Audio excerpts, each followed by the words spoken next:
Bonjour. Comme réflexion, comme méditation, aujourd'hui je vous propose la confiance comme racine de la foi. Pour toi, quand tu pries, retire-toi dans ta chambre, ferme sur toi la porte et prie ton Père qui est là dans le secret.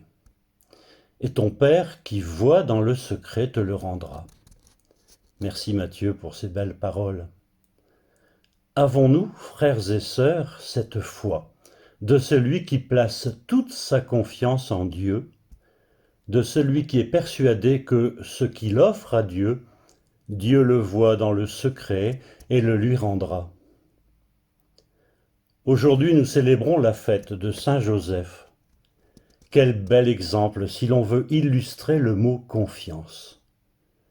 De ce vocable confiance, on peut extraire 3 lettres, F, O, I, pour former le mot foi.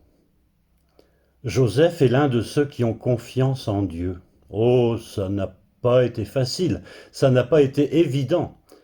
Dieu sait qu'il faut parfois intervenir, et il envoie donc un ange qui apparaîtra à Joseph en songe.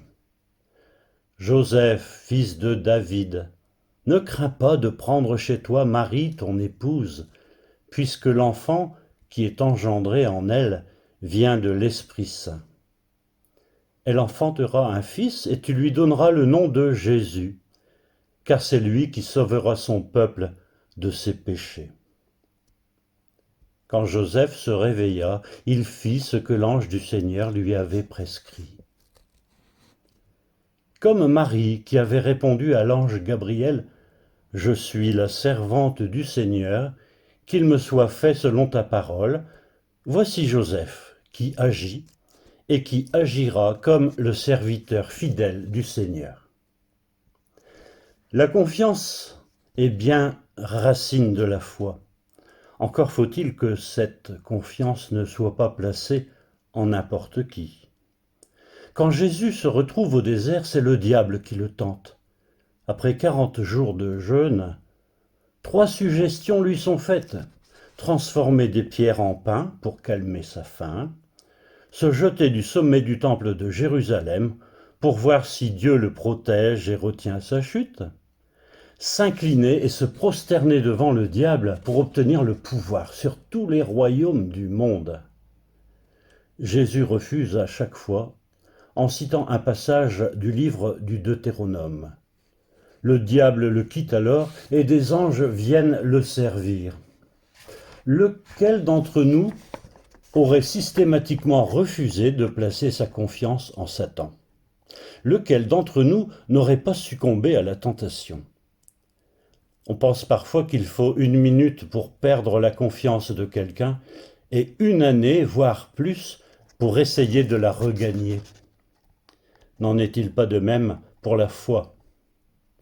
Il suffit souvent d'un événement insupportable, un décès, une grave maladie, une perte d'emploi, et la foi s'estompe, disparaît quelquefois. On s'éloigne de Dieu pour une durée plus ou moins grande. On ferme peu à peu son cœur, comme pour signifier que l'on passe dorénavant en mode vengeance-rébellion. Ce que l'on oublie sans doute, c'est que Dieu lui-même souffre avec nous. Il partage notre désarroi, il continue à nous faire confiance. Il n'abandonne pas ceux pour qui il a accepté la croix de son Fils. Alors que, comme Marie, comme Joseph, comme tout le peuple des affamés de justice et de paix, comme tous ceux qui espèrent et croient en la résurrection, tournons-nous davantage avec confiance vers celui qui ne nous abandonnera jamais, lui qui est Père, Fils et Saint-Esprit. Amen.